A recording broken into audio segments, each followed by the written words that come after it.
Hola, ¿qué tal estáis? Pues bienvenidas y bienvenidos a Lara y Edés.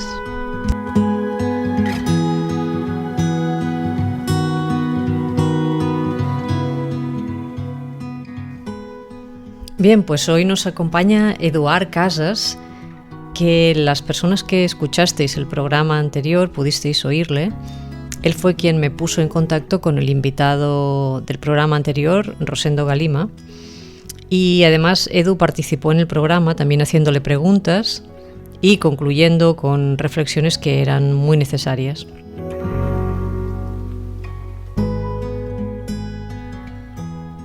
Bien, pues hoy está aquí a solas porque él lleva más de 20 años comprometido con su organización, con GAS, siglas que significan Grup Associat pels Serveis de Salut. Es una asociación que dirige con todo lo que ello implica porque se trata de una asociación que ha trabajado tradicionalmente en el ámbito de las adicciones, de los consumos de drogas y otros comportamientos de riesgo. Bueno, ahora hablaremos con él de todo ello. Veremos cómo se navega ahí con las personas afectadas, con las familias y sobre todo con las instituciones que legislan y que gestionan esos recursos. También deciros que Eduard ha trabajado con intensidad adaptando la asociación a los cambios sociales que han empezado a producirse estos 3 últimos años y que de alguna manera han trastornado aún más la vida, ¿no? Parte de este trabajo ha consistido en organizar eventos con participaciones de voces críticas al discurso oficial, apostando por los derechos fundamentales y reconociendo que sin estos derechos no puede haber salud, como bien anuncia la web de su organización.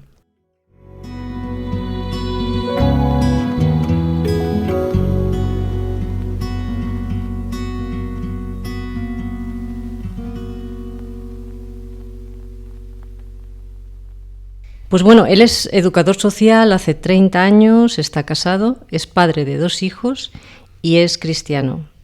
Hola Eduard, bienvenido y gracias por volver al programa, esta vez para hablar de ti. Muchas gracias, Elena, y por la oportunidad de esta charla y poder difundir algunas ideas o al menos debatirlas, ¿no? Que probablemente por el tipo de ideas no tengan mucha salida en los medios más convencionales porque pueden confrontar o cuestionar el estatus de las cosas, ¿no? y la organización de las cosas, ¿no? Pero que sí que es importante como para poder seguir hacia adelante por caminos que igual no han sido del todo explorados o se han descartado demasiado rápido. Tu organización está dedicada a la salud. Entonces, vamos con ella, vamos a hablar de ella. Me gustaría empezar sabiendo qué es para ti la salud, porque en los últimos años me he dado cuenta de que muchas veces se habla de salud en una misma conversación y se parte de conceptos y de significados completamente diferentes. Entonces, si nos defines un poco qué es para ti la salud y que según lo que tú has vivido durante todo este tiempo y lo que, bueno, ¿qué concepto tienes de la salud? Bien, para nosotros o para mí la salud es un bienestar físico, mental, emocional, también a nivel energético, espiritual y medioambiental. Es una definición amplia, pero que me parece como muy interesante, ¿no? Porque la perspectiva que integre todas las posibilidades pienso que es la que más salud va a dar, ¿no? Desde un punto de vista más tradicional, porque GAS también se ha fijado bastante en diferentes tradiciones medicinales en el mundo, desde Asia hasta América, pues se entiende también que si no hay un bienestar a nivel espiritual, a primera instancia, todos los otros niveles de salud, ya sea mental, emocional, corporal, quedarán afectados. Entonces eso es parte de salud. Y una última definición que me encajó muy bien fue de una amiga benedictina que decía que la salud era transformar un mal en un bien. O sea, que la espiritualidad estaría casi en primer lugar. Mi conclusión es que sí, y esa es la forma tradicional indígena de entender la salud. Primero se ha de restablecer la relación con el alma, con el espíritu, para después ir bajando hasta el cuerpo. Si eso no se atiende, y el problema es de carácter energético o anímico, pues igual con las metodologías clásicas puedes rebajar el cuadro, un poco aflojar los síntomas, pero acaba saliendo el problema incluso con más violencia en otro momento y por otro lado. Entonces es vital que esa primera intervención sea de carácter espiritual. Claro, si se le ha de cambiar el corazón a uno, no. Se le ha de cambiar el corazón porque se le ha parado en lo que sea, ¿no? Pero en cosas más ordinarias sí que se requiere esta visión, ¿no? Por ejemplo, ahora estoy pensando una enfermedad crónica. Podría ser perfectamente algo que se ha cronificado, pero que... Sí, bueno, yo pienso que hay aquí dos cosas. Una es que estamos en una sociedad consumista, en una sociedad del dinero, del negocio, y cronificar enfermedades es un gran negocio. Y eso pues lo ha sido denunciado por diferentes investigadores, médicos, etcétera, que los gerentes de las farmacéuticas siguen más las líneas de cronificar enfermedades que no de curarlas rapidito.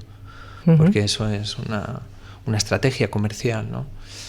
Y la otra es que, claro, si no se tiene en un mundo materialista, si no se tiene en cuenta la parte anímica y el problema está en la parte anímica, pues no se va a solucionar, tan solo se va a atender a síntomas y que se irán cronificando.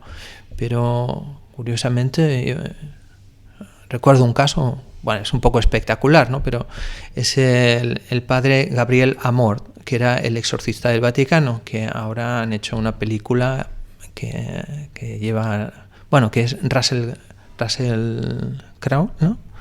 El que hizo Gladiator, Russell... pues bueno, me coges sí, fatal. El protagonista de Gladiator, entonces él hace de exorcista del Vaticano. Han hecho una película de él, ¿no?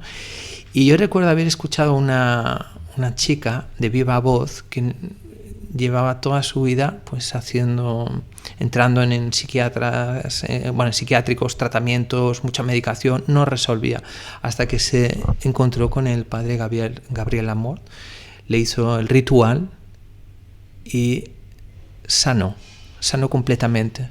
En las medicinas tradicionales se entiende que a nivel de terapéutica del alma, pues no solo existe esto que llamarían una posesión, que es el exorcismo clásico que saldría en la película del exorcista y todo eso.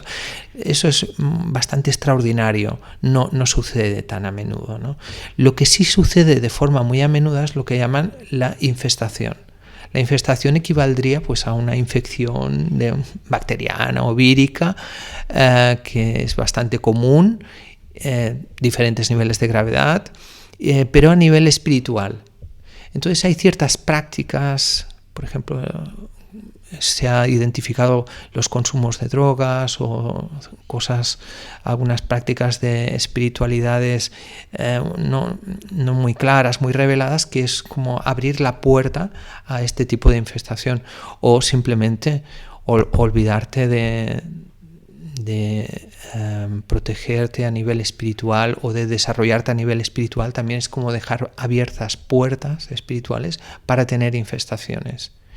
Y hay ciertas profesiones que llaman mucho a esta infestación, por ejemplo las que tienen mucho poder. Dime alguna. Pues banqueros o políticos o presidentes de corporaciones, estos están muy sometidos porque a este tipo de enfermedades parasitarias y espirituales, porque eso es algo como esto, bueno, que pueden hacer mucho daño. Y estos seres, a nivel de infestación espiritual, viven del daño que producen. Y entonces, cuando controlas a alguien con mucho poder, pues el daño que puede realizar es mayor. Entonces, claro, ahí es algo que no se contempla mucho, pero antaño sí. Yo no sé si esta infestación que dices podría estar relacionada con... Porque mira, ayer vi en la Contra de la Vanguardia a un profesor de psiquiatría, Richard Schwartz, que es profesor de psiquiatría en Harvard, el que ha creado los sistemas de familia interna, Internal Family System, que se llama, que es un tipo de terapia, y decía que somos seres de bondad innata, pero que llegamos a dañar a otros y dañarnos para no revivir el dolor de una experiencia traumática. Entonces, claro, ahora cuando has dicho esto, he pensado, vaya, si somos seres que vamos hacia la bondad, cualquier desvío de eso nos puede llevar a infestarnos en este sentido, ¿no? O estar infestados a nivel, nosotros lo hemos visto como transgeneracional. Por ejemplo, en una línea familiar, algún ancestro realiza alguna transgresión grave y entonces ahí se produce como un daño, una infestación que se va desarrollando a través de las diferentes generaciones. Entonces, por ejemplo, en drogas hemos visto personas que dices, ostras, tienen hermanos que no hay ningún problema y de pronto uno te da una problemática ingobernable, muy dura, que a veces es trágica, y dices, ¿qué ha pasado ahí? Si son los mismos padres, son las mismas circunstancias, y entonces a veces cuando se hacen esas exploraciones se detecta que ha habido algo ahí en la familia y que no tiene por qué afectar a todos los miembros, sino puede afectar a uno en concreto, que es el que hace se le manifiesta el síntoma de forma tan agresiva o tan violenta, ¿no? Y igual a ese miembro también tiene la oportunidad, dentro de toda esa problemática, de un poco... De limpiar toda... Sí. Sí, compensar o poder apaciguar todo eso para que no siga la cadena perturbando a toda la familia durante tanto tiempo, ¿no? Claro, cuando te hablan en las medicinas tradicionales de cerrar tu energía, tu áurea, tu espíritu o lo que consideren, ¿no? Tus chakras, se refieren a eso, a que esa conexión que hay entre el mundo material, de los sentidos y el mundo espiritual, pues esté allí protegida y cerrada para que no pueda ser asaltada, ¿no? Y eso es algo que aquí pues se ha ido pues dejando y abandonando. La desacralización del mundo occidental es lo que más le conviene a toda esta parte negativa de la espiritualidad para poder asaltar y poder hacer lo que hace, tanto a nivel personal como a nivel colectivo o a nivel global. Podríamos hablar de una infestación a nivel de las grandes potencias económicas o de países en el mundo. Yo creo que sí. Yo creo que sí. De hecho, el sentido, por ejemplo, de los monasterios, también, por ejemplo, los de clausura, que dices, hombre, pero ¿para qué sirve un monasterio de clausura? Todos ahí cerrados, de mundo hacia adentro, ¿eso qué aporta a la sociedad? ¿No? Pues claro, esos eran escudos espirituales. Eran escudos que protegían a la globalidad, a la sociedad. Gente enfocada en una protección espiritual de todos y dedicándose allí en cuerpo y alma. Claro, todas estas cosas van desapareciendo, los bautizos van desapareciendo. ¿Un bautizo qué es? Es un exorcismo, es un primer exorcismo. Se tira agua bendecida, se le pide a los padres que renuncien al diablo, al mal, al todo eso. Es un exorcismo. Y eso, claro, cuando los niños nacen, pues tienen la parte de la coronilla abierta, uno se ha cerrado, el hueso, está todo abierto ahí. Sí. Entonces están expuestos. No solo a nivel físico, sino a nivel energético, a nivel espiritual y todo eso. Claro, cuando echas ese agua bendecida ahí, estás sellando con algo que hace 2000 años o más se ha visto que era útil y efectivo para poder proteger a los niños, ¿no? Y a las personas. Y esto, por ejemplo, a mí me llamó mucho la atención, porque aquí en Occidente hay como esa desacralización también está asociada pues a cómo se ha comportado la Iglesia en determinados momentos, a nivel político, a nivel económico, a nivel moral, ¿no? Y entonces mucha gente ha hecho le ha sido un estímulo aversivo y muchas veces con razón pues, se ha alejado de eso. Yo en mi día también me alejé. Yo había ido a salesianos, a jesuitas y tal. No es que tuviese un problema grave con la Iglesia o con la espiritualidad. Más que nada era con la historia de cómo habían ido las cosas, ¿no? Y entonces me fui acercando a otras espiritualidades en México, en Perú, en Bolivia, en Brasil y tal, y a las medicinas tradicionales. Y de pronto me empezaba a encontrar pues chamanes o curanderos que decían cómo ustedes se están alejando de su propia raíz espiritual cuando nosotros la estamos adoptando y la estamos integrando en nuestra medicina, porque así curamos más, sanamos más a la gente. Tienen ustedes los espíritus de mayor rango, más potentes y precisos para poder estar con salud y con garantía en el mundo, y se están alejando. Dice, bueno, ¿a quién le interesa que nos alejemos de todo eso?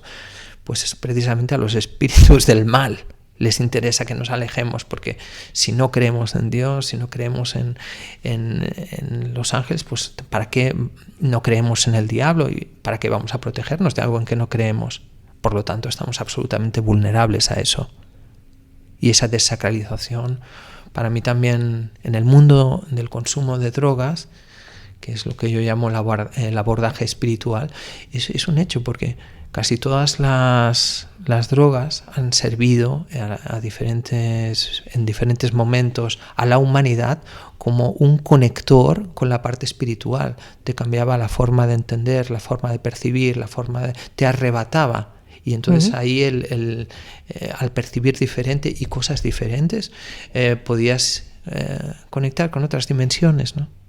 Y para mí el desarrollo de la parte espiritual en la humanidad es un anhelo que tenemos inconsciente. Es otra dimensión de la persona que debe crecer, y al no desarrollarse busca vías, y ahí las adicciones juegan un papel importante.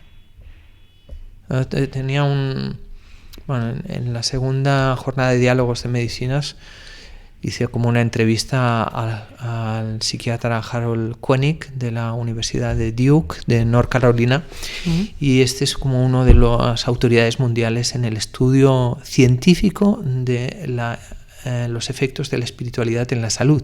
Y cada 12 años sacan un libro que se llama Handbook of Religions and Health, el libro de Buchaca, que parece que es catalán, pero es una palabra castellana, sale en la RAE. Sí. Tengo un listado de palabras que parecen más catalanas que la farigola y que salen en la RAE. Ah, mira. Sí, bueno, igual algún día te lo explico, ¿no? Guirigay, por ejemplo. Guirigay sale en la RAE. Sí.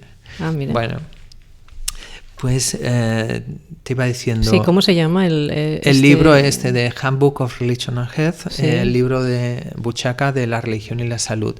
Pues ahí hay datos aplastantes a nivel científico, aplicado al método científico, de los beneficios de una práctica espiritual sobre la salud. Por ejemplo, a alguien le hacen un postoperatorio cardíaco y entonces estudiaron los que tenían creencias espirituales y practicaban y los que eran completamente ateos. Y resulta que los que tenían creencias espirituales mejoraban mucho antes, mucho mejor en todos los postoperatorios. En drogas está claro. Todas las iniciativas estas de Alcohólicos Anónimos, Drogadictos Anónimos, todas las adicciones anónimas que le puedas poner, han sacado más esta gente con esos 12 pasos, en lo que los primeros pasos es un reconocimiento hacia la espiritualidad, hacia que tú no puedes con aquello y que te pones en manos de Dios. Han sacado más gente de esos que todos los doctores y programas en el mundo, ¿no? Eso nos explicaba Harold Koenig, de psiquiatra de la Universidad de Duke. Por eso, desde GAS, en un momento dado, claro, nosotros iniciamos en el centro SPOT de Diputación de Barcelona, unos cuantos de los que éramos fundadores. El SPOT es un centro de drogas, de tratamiento, y antes era como un poco, bueno, no diría revolucionario, pero más vanguardista, se probaban cosas allí. Luego ya cambió la cosa y se convirtió en un centro más estándar y así, ¿no? Pero nosotros aún coincidimos en ese momento que se probaban cosas y bien, vimos que el abordaje que se hacía a las adicciones básicamente conseguía cronificar la problemática, y eso es recurrente en muchas enfermedades, y veíamos que no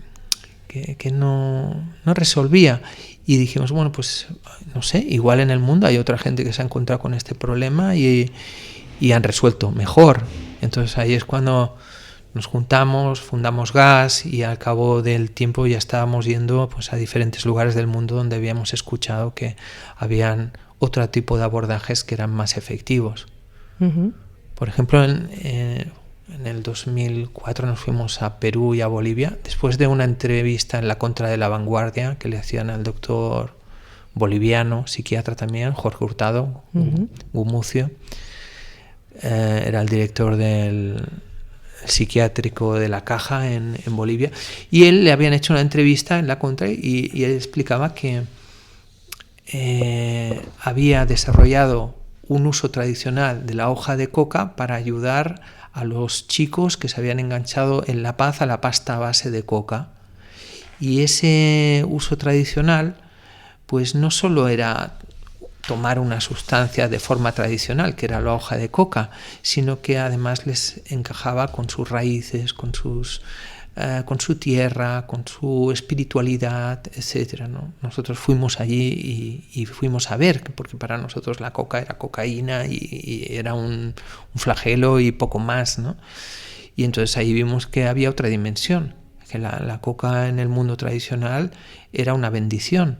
Era alimento, se hacía comida, se hacían harinas, se hacían pasta con esto, pan, era un elemento sacramental. Ahí incluso la leyenda de la llegada de la coca a los incas en el lago Titicaca y eso pues ya evoca una relación espiritual, y ellos pues la utilizaban en eso, ¿no? O sea, cuando hacen ofrendas, agradecimientos, rituales de todo tipo, ¿no? Y también pues era una medicina. Y claro, de pronto dices, oye, esta versión de la coca no la tenemos aquí. Y resulta que en esa versión no hay dramas, no hay destrozos, no hay problemas de salud, sino todo lo contrario. ¿Y por qué nos llega esta versión y no la otra? Entonces, claro, nos gustaba saber un poco las coordenadas de gente que había utilizado algunas plantas que aquí se consideran problemáticas de una forma que no solo no les era un problema, sino que les resultaba beneficioso, ¿no? ¿Y por qué nos llega una versión una versión y no la otra? ¿Por qué? Claro, yo pienso que claro, hay a veces un desprecio a lo indígena, a lo tradicional, como algo atrasado, como algo pues supersticioso, como algo poco avanzado y más desde Occidente, extraño. Sí. Hay como un racismo totalmente, hacia los conocimientos de las tradiciones, ¿no? Y entonces, eso yo pienso que es algo como que hace que no nos lleguen este tipo de versiones. Y la otra es que, claro, el negocio descomunal que implica el tráfico de drogas, pues hace que se imponga, ¿no? Lo otro no es tanto negocio. El negocio de la hoja de coca en forma tradicional en Bolivia pues abastece un mercado interno, pero eso no genera fortunas de la noche a la mañana. Pero lo otro sí. Y como decía nuestro amigo Arcadio Oliveras en el 25 aniversario de Energy Control, los principales beneficiados del tráfico de drogas son los bancos, que son los que blanquean todo ese dinero. Bancos en los que nosotros vamos cada día tan tranquilamente a meter y a sacar nuestro dinero. Bancos que luego dan algo de dinero a asociaciones o a fundaciones para que hagan prevención de las adicciones. Ese nivel de hipocresía yo pienso que está acabando con nuestra integridad, ¿no? Y en el cual también participan los mismos políticos que están en el mismo barco, ¿no? Yo recuerdo un municipio que nosotros hacíamos prevención en los centros educativos, pues haciendo charlitas y a los chicos sobre, no sé, diferentes cosas, el alcohol, el tabaco, la marihuana, las drogas en general, y de pronto llega una regidora y nos dice: oye, mira que la Caixa de Cataluña ha hecho un material que queremos de prevención que queremos que se aplique. Y dice: hombre, pero si la Caixa de Cataluña junto con los otros bancos están detrás del blanqueo del dinero del narcotráfico, ¿cómo vamos a meternos en esa tesitura, ¿no? Pues acabamos nosotros fuera del ayuntamiento. Nos echaron. Nos echaron, sí. Pero no aceptamos entrar a trabajar con eso, ¿no? Gas no ha entrado nunca a trabajar en eso, con bancos, ¿no? Y bueno, sí que has de tener una cuenta bancaria y al final lo resolvimos pues con la banca ética. Entonces abrimos cuenta en la banca ética, pero claro, es que genera mucho conflicto ético y moral jugar a eso. Y a eso, ya te digo, juegan los políticos cada día. Van de la manita con los bancos que están echando a las familias de sus casas, que están inflando el mercado, que no tienen ningún tipo de escrúpulos y entonces ellos, pues, mientras nos dicen que son tan buenos y esas fundaciones y que velan por nuestra salud y nuestro dinero, pues lo que hacen en realidad es todo lo contrario. Déjame que me vaya algo reciente y latente, que entre los meses de octubre de 2021 hasta mayo de 2022 has tenido que organizar 5 demandas contra la gestión de la pandemia de la COVID-19. Demanda contra el protocolo COVID en centros educativos delante del Tribunal Superior de Justicia de Cataluña. Otra demanda contra los decretos 41-2020 y 20-2021, de los que se derivan medidas adoptadas por el Gobierno sobre la pandemia. Otra es la demanda colectiva contra el certificado COVID delante del Tribunal Superior de Justicia de Cataluña. La siguiente es delante del Tribunal Superior de Justicia de Valencia, y la última demanda es una demanda colectiva criminal contra el Conseller de Salud de la Generalitat de Cataluña y el Comité Científico por la promoción de la vacunación COVID en menores de edad.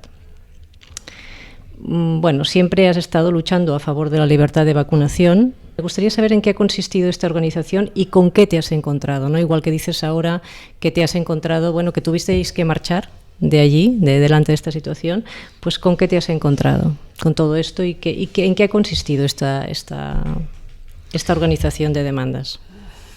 Claro, es una situación que nosotros detectamos como muy compleja al principio, porque no había información sobre qué estaba pasando. Pero nosotros teníamos como la experiencia de que muchas veces la versión oficial es una versión interesada y que beneficia a determinadas corporaciones, a determinadas políticas, etcétera, ¿no?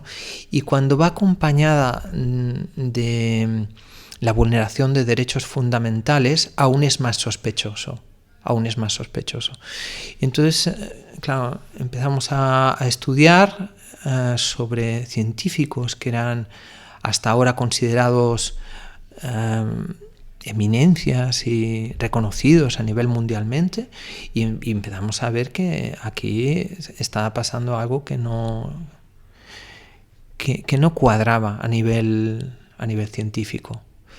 Y no solo eso, sino que eso lo estaban utilizando como excusa para imponer un estado de control, un estado de pánico, para que incluso la población se sometiese más fácilmente a todo lo que les iban a proponer como solución, ¿no?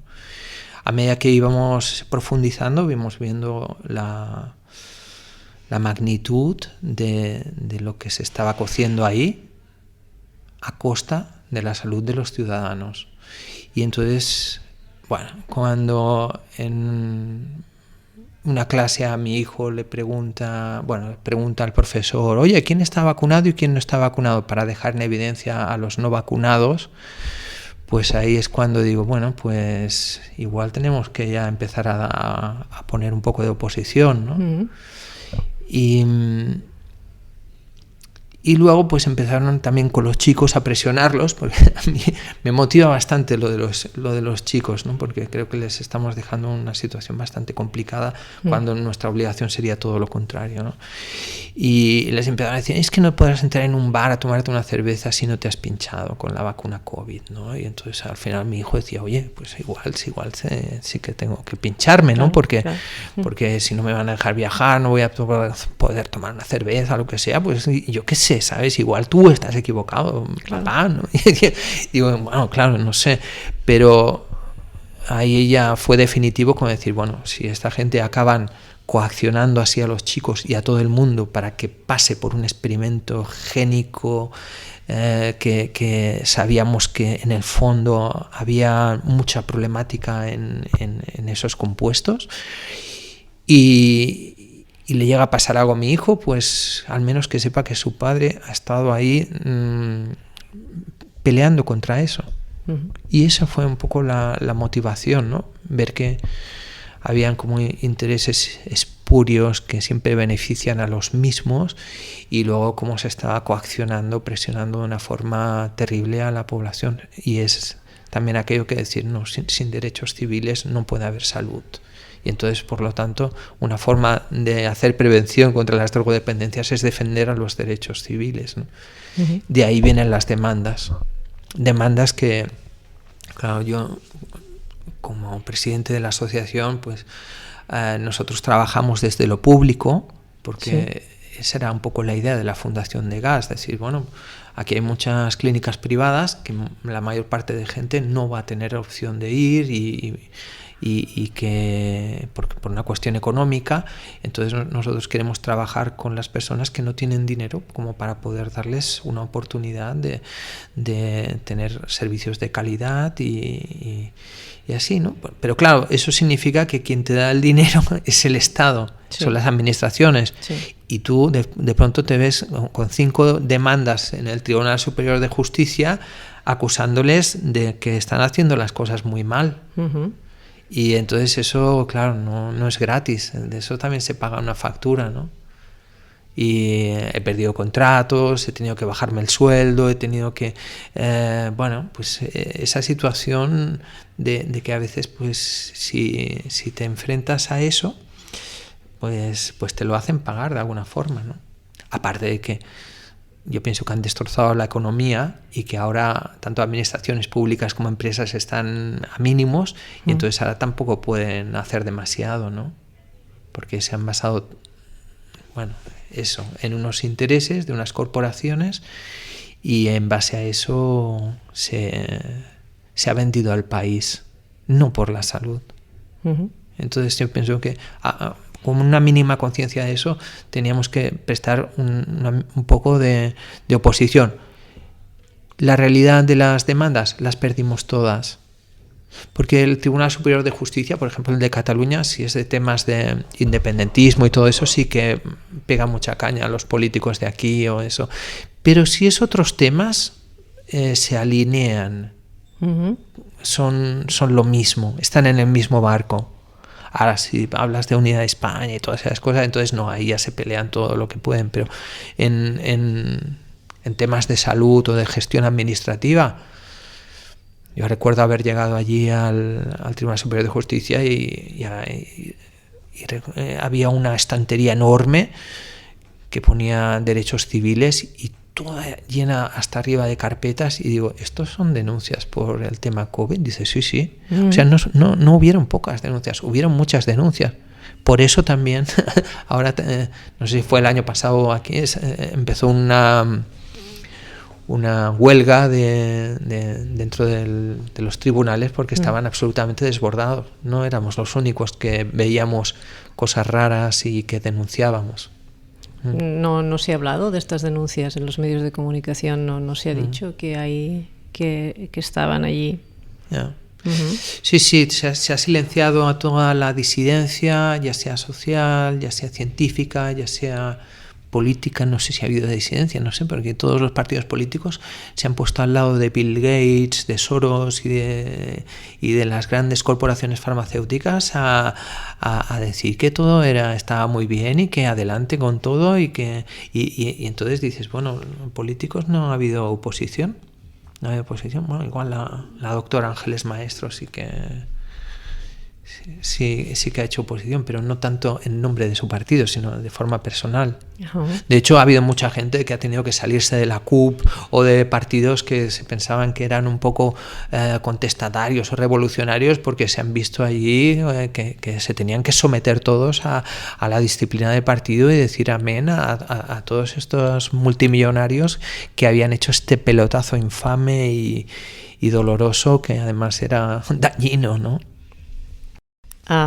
Hablando de esto que me estás contando y del tema de la infestación que hemos hablado antes, en un congreso que se hizo hace pocos días escuché la conferencia de una doctora que hablaba de las implicaciones de lo que se está negociando en la Organización Mundial de la Salud. Ya nos decía que se está haciendo de una manera discreta, que tampoco nos llegan las noticias de estas gestiones a través de los medios de comunicación, y explicaba la doctora que son los juristas, más que los médicos, los que se están alertando, los que están alertando de la seriedad de lo que se está cociendo en la Organización Mundial de la Salud, ¿no? Además, nos decía que una de las juristas es una ex trabajadora de la organización, de la propia organización. Para entender, vamos a contextualizar, por si alguien no lo ha visto, no lo sabe, que durante la COVID-19 hemos estado bajo un reglamento sanitario internacional que tenía fecha en el 2005. Por tanto, se negoció aquel año, ¿no? Y este reglamento solo permitía al director general de la Organización Mundial de la Salud hacer recomendaciones, ¿no? Todo, y con eso hemos visto pues cómo los países las han seguido y también las consecuencias que ha habido y que hay, ¿no? Efectos secundarios que ya han sido reconocidos por ellos mismos, y bueno, pues para quien quiera investigarlo también puede hacer conexiones con muchas otras cosas. Nos contaba esta doctora que la Organización Mundial de la Salud está trabajando para construir una estructura que permita, decía literalmente, que se consoliden, que se profundicen y que se amplíen los abusos, la toma de decisiones de salud pública sin base científica, la imposición de medidas sin base científica que afectan de forma fundamental no solamente los derechos de las personas, sino también su posibilidad de supervivencia. Bueno, al decir esto, explicaba que en mayo de 2024, o sea, de aquí muy poquito, tendrá lugar la 77ª Asamblea Mundial de la Salud, y nos decía que lo que están preparando es que la toma de decisiones que afectan a la humanidad entera se pueda producir por decisión desde la Dirección General de la Organización Mundial de la Salud. ¿De qué manera? Pues declarando, ella nos contaba, una fake, ¿no? De las siglas en inglés Emergencia de Salud Pública de Importancia Internacional. Nos apuntaba que era curioso que la palabra se pronuncie como falso en inglés, pero bueno, en todo caso, más allá de que se pueda recibir como una burla, la realidad de lo que se está cociendo es que una sola persona podrá activar una vía excepcional y podrá darse poderes a sí misma para tomar decisiones en nombre de toda la humanidad. Y fue ahí donde me acordé de varias cosas, ¿no? Entre ellas de un artículo tuyo publicado en Diario 16, en el que hablas de que los responsables de la decisión de poner vacunas están impermeables y han estado y siguen impermeables a los estudios, que muchos de ellos son revisados por pares, como explicas, y que concluyen estos estudios con la necesidad imperiosa de parar la vacunación. Hablas de los aumentos de muertes y de algunos de los efectos secundarios, hablas de cifras escandalosas que las farmacéuticas pagan a las instituciones médicas, a los facultativos y a los centros educativos médicos, y que delante de la corrupción no hay imputados, no hay condenas, se da vía libre a la agenda o las agendas previstas y ya está, ¿no? Acabas hablando de la ONU y de la Organización Mundial de la Salud como organizaciones con intereses geoestratégicos y, por tanto, últimos eslabones responsables y también impermeables, ¿no? En el último párrafo de tu texto nos dices que para tener alguna posibilidad de supervivencia con cierta dignidad necesitamos encontrar la manera de llevar esta nave a buen puerto y que, en caso contrario, que Dios nos coja confesados. Claro, después de oír la conferencia de esta doctora pensé en ese que Dios nos coja confesados, ¿no? Y ahora pienso también, que nos coja meditados también.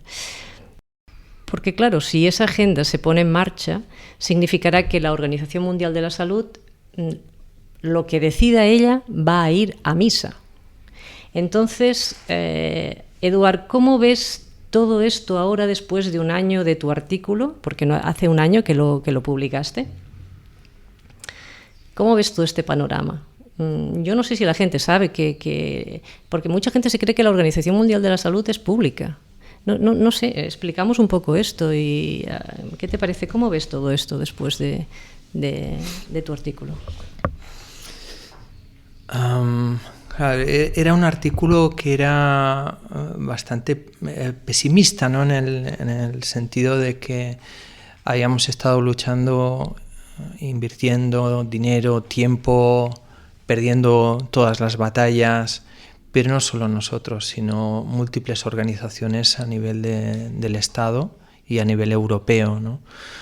O sea, se ganaban casos particulares de una madre, un padre, uno quiere vacunar, otra no, lo que sea, entonces eso se podía ganar. Pero a nivel más estructural se perdieron todos los casos de todas las comunidades, incluso a nivel europeo. Y entonces, en ese sentido, yo veía que sí, que habían algunos eslóganes como que el dato mata al relato, pero es que también eso falló, porque hubieron muchos datos que contrarrestaban el relato oficial, pero simplemente sacaban otros datos, decían que eran buenos y ya está. Y no había más, porque los medios estaban bajo en el mismo barco que aquellos políticos, que aquellas corporaciones. Entonces jugaban todos a eso mismo. Y no solo eso, también veía que ellos tenían no solo medios a nivel de medios de comunicación, sino medios económicos, una agenda, que esto no viene de ahora, que esto viene de varias décadas atrás, tenían todos los recursos y nosotros pues era como que estábamos despertando a una pesadilla, ¿no? Y que no estábamos organizados, muchas veces enfadados entre nosotros, egos, protagonismos, etcétera. No teníamos recursos, no teníamos una agenda, no teníamos una estructura, no teníamos nada. Y todo el poder estaba en el otro lado, ¿no? Uh-huh. Entonces ahí es donde yo veía que, claro, aunque ahora esté un poco latente todo el tema del COVID, pues como explicaba la doctora y tú ahora mismo, pues está cociéndose una situación que tarde o temprano, como cual bomba de relojería, puede estallar, ¿no? Uh-huh. Y si no conseguimos desactivarla, pues habrán daños y nos tocará sufrir. Pero también lo pensaba cuando es como una estructura muy totalitaria, muy opresora, muy piramidal, y eso en diferentes momentos de la historia se ha dado. Y ahora pues se puede hacer se puede hablar de la Alemania nazi, ¿no? Por ejemplo, sí. o los diferentes imperios, ¿no? Bueno, llega un momento también que colapsan. Sí, porque puede haber una resistencia también ahí, que yo pienso que la gente más consciente ha de crear sistemas paralelos a todo, a nivel educativo, a nivel económico, a nivel de salud, para sobrevivir con dignidad. Pero tumbar a todo ese monstruo, yo pienso que esos monstruos más que nada colapsan, porque la esencia de lo que se alimentan les lleva pues a colapsar y caer. Y lo que toca a las personas que son más conscientes, pues eso, primero salvaguardarse e intentar pues hacer más consciente al resto de la población. Pero yo no veo muy fácil que tiren atrás todas estas agendas y todas estas políticas, a menos que se les caiga el dólar o que los BRICS se tomen el mando en el mundo, o que hayan alguna otra cuestión que pueda ser determinante, ¿no? Pero los BRICS también tienen la Agenda 2030. Sí. Siempre hay como matices, ¿no? Uh-huh. Por ejemplo, Bolivia utilizó el CDS, que aquí está, pues, el clorito de sodio, que aquí está. Lo llevaba el ejército, además, ¿no? Sí, uh-huh. sí. Aquí está demonizado, satanizado, dicen que es beber lejía y tal, y entonces la gente no sabe que cuando en las bolsas de transfusión de sangre ponen eso para que no colonicen las bacterias, y que cuando te hagan la transfusión está en condiciones. O sea, sí, y en el agua, ¿no? En el agua, o sea, que te lo pueden poner por vena incluso. Pero dicen, no, eso es como beber lejía. Bueno, métete lejía por vena a ver qué pasa. Entonces, bien, y entonces hay ciertos matices, ¿no? En Bolivia, por ejemplo, también hay un ministerio ahora de las... ahora no, ya hace tiempo, desde la época de Evo, que Evo también tiene un lado más luminoso y otro oscuro, pero bueno, le dieron como un ministerio a las medicinas tradicionales, como una forma de curar, de entender la realidad de la salud, ¿no? Uh-huh. Y entonces yo pienso que eso tenemos que un poco recuperar lo natural, igual lo ancestral, y con esto no quiero decir que todo lo natural y todo lo ancestral sea bueno, porque también hay cosas muy feas, muy oscuras en todo eso, ¿no? Uh-huh. Pero hay que como hacer un giro a la naturaleza, ¿no? Porque todo esto es esquemas y artificialidades mentales y estructuras administrativas y burocráticas y tal, pero todo es una cuestión bastante mental, y tenemos que aterrizar un poco en la tierra, ¿no? Y que, bueno, sí, es cierto, es una realidad que la OMS está ahí trazando sus maléficos planes.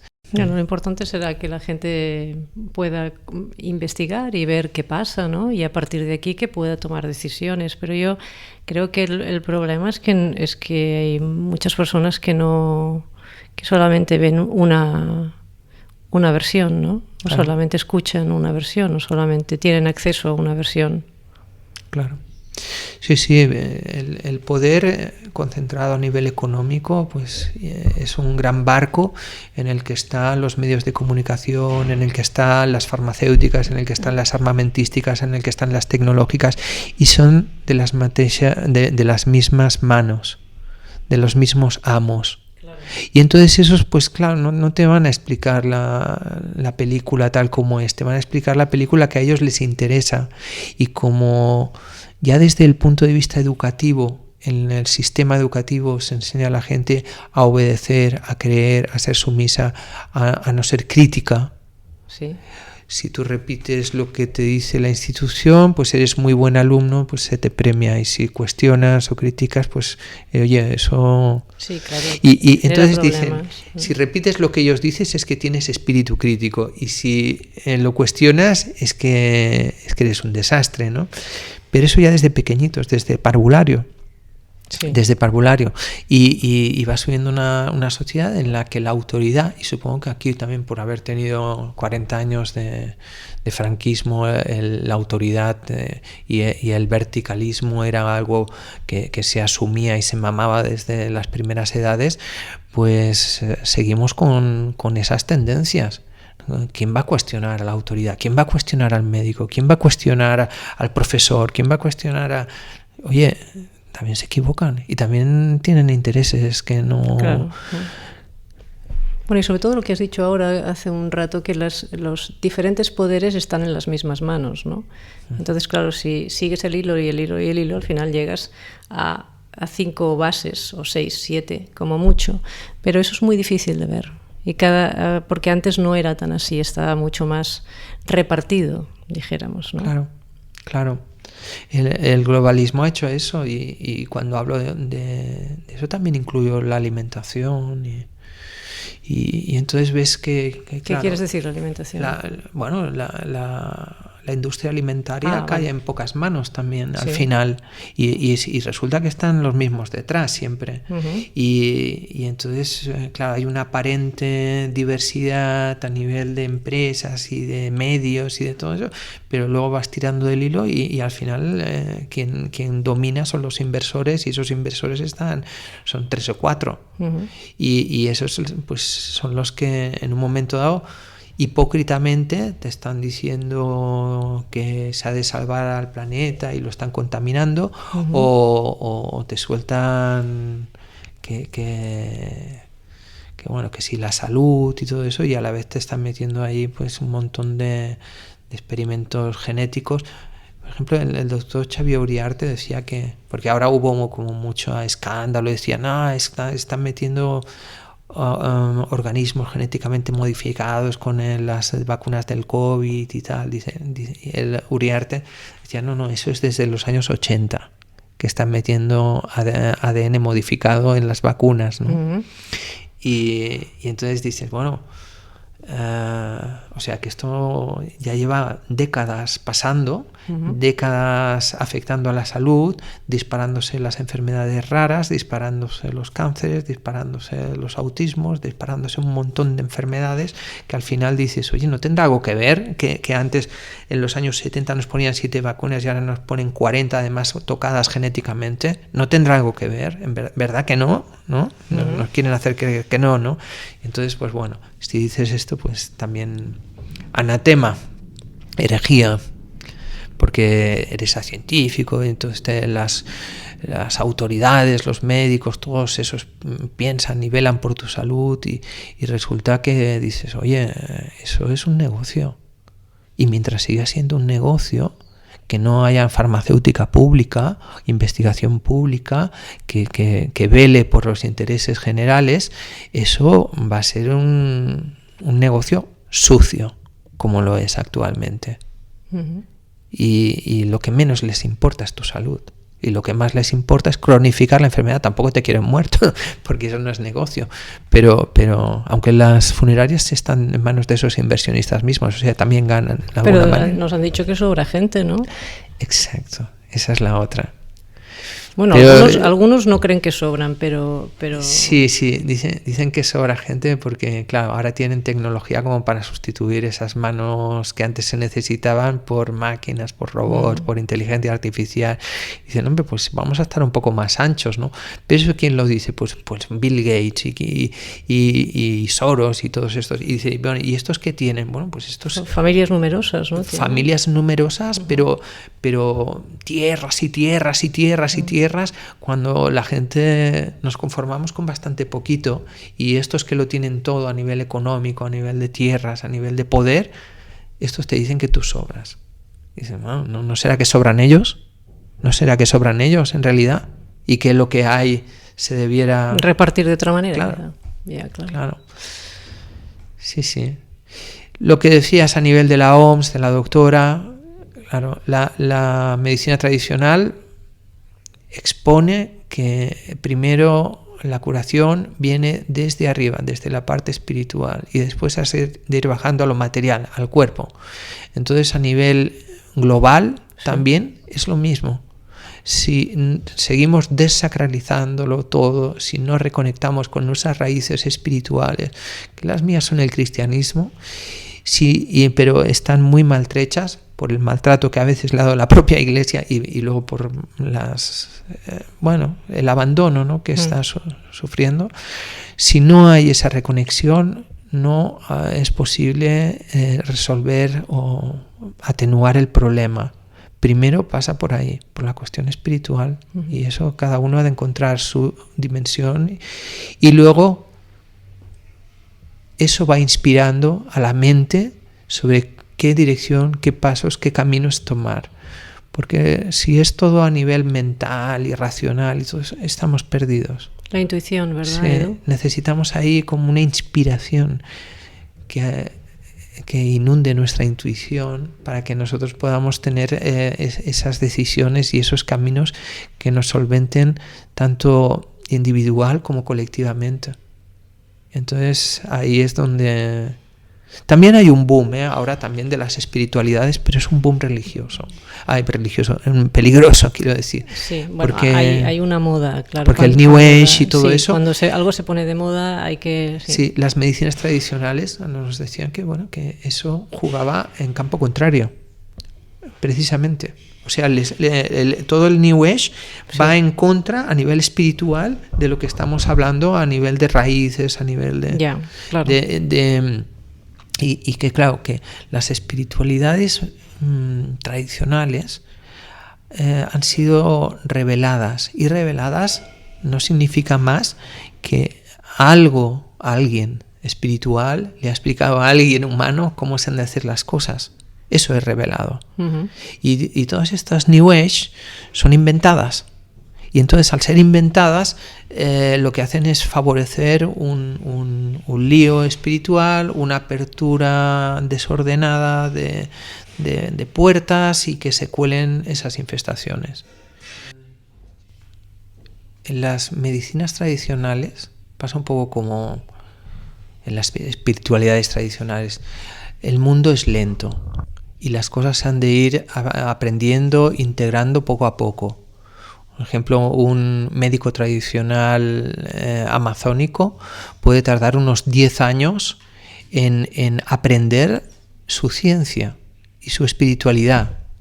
Y esos 10 años no son 10 años divertidos, son 10 años con muchos sacrificios a nivel de votos, a nivel de limitaciones, a nivel de aislamiento, a nivel de disciplina. Y a veces aquí, por ejemplo, con estas modas New Age, pues te pillan algunas recetas de la medicina tradicional amazónica, pues que si ayahuasca o que si tabaco, y entonces lo dan de cualquier manera sin haber integrado todo eso que se debe integrar de forma lenta, de forma concienciada, ¿no? Y que además has de haber sido habilitado a nivel espiritual, no a nivel humano, a nivel espiritual. Eso es lo que nos explicaba Rosendo Galima en la entrevista anterior. Sí. Y entonces, bueno, yo pienso que muchos de los religiosos y las religiosas de aquí también en algún momento dado hablaban, o yo al menos he escuchado a alguno, que en un momento dado de su infancia, adolescencia, oyeron una voz que les animaba a hacer el camino religioso. Eso es la habilitación a nivel espiritual. Luego la institución pues te da el ordenamiento o lo que sea, pero ha habido ahí algo a nivel espiritual que se ha movido para que pudieseis ir por ese camino, ¿no? De una forma pues segura, ¿no? Segura, eficaz. También en negativo también hay eso, a nivel espiritual, a nivel de brujería, a nivel del mal, ¿no? Y que a veces puede confundir. No está claro si ha sido algo bueno o algo malo lo que ha inspirado a esa persona a seguir ese camino. Entonces ahí también hay que discernir, ¿no? Y a veces no es tan fácil ni evidente, ¿no? Pero si hay amor, ¿tú crees que si hay amor como base, como principio? El amor es un arma de doble filo, ¿no? Por ejemplo, podríamos hablar del amor a la raza aria de Hitler, ¿no? Es decir, ¿eso es amor? No lo sé. No lo sé, pero igual el amor a veces, claro, se puede utilizar como excusa, ¿no? Pero el amor no puede ser a solamente un grupo. El amor tiene que ser algo, bueno, algo que vaya siempre abriéndose. Si no, no es amor. Claro. No sé. También en nombre del amor se han cometido muchos crímenes, ¿no? Vale, pero entonces es que estaba cogida la palabra, pero no... Sí, exacto. Igual se ha raptado la palabra. Seguramente. No se ha raptado de su esencia verdadera. Para mí, vaya, lo tengo clarísimo. Exacto. Por eso también es peligroso la palabra, ¿no? Porque cuando hablamos de amor... Eso es manipular, claro. Sí, sí, pero es que estamos en un mundo donde la manipulación es... Ya. Sí. Es cotidiana, ¿no? Y entonces las palabras se utilizan. ¿Qué significaba libertad para Aznar y qué significaba libertad para Gandhi, ¿no? Ya. Entonces... Sí. Por eso te he dicho al principio que si podías definir lo que era salud para ti. Ya. Claro. Para saber de dónde partimos, ¿no? Claro, otro se podría decir que salud es no ir por ahí haciendo daño en función de tus intereses, ¿no? Eso, porque en el fondo ya evitarías un daño a una tercera persona, pero también a ti mismo. Porque hacer daño a los demás por tus intereses, yo pienso que ahí hay una puerta de infestación enorme, ¿no? Y no solo te va a afectar a ti, va a afectar a tus descendientes. Y limpiar eso va a costar.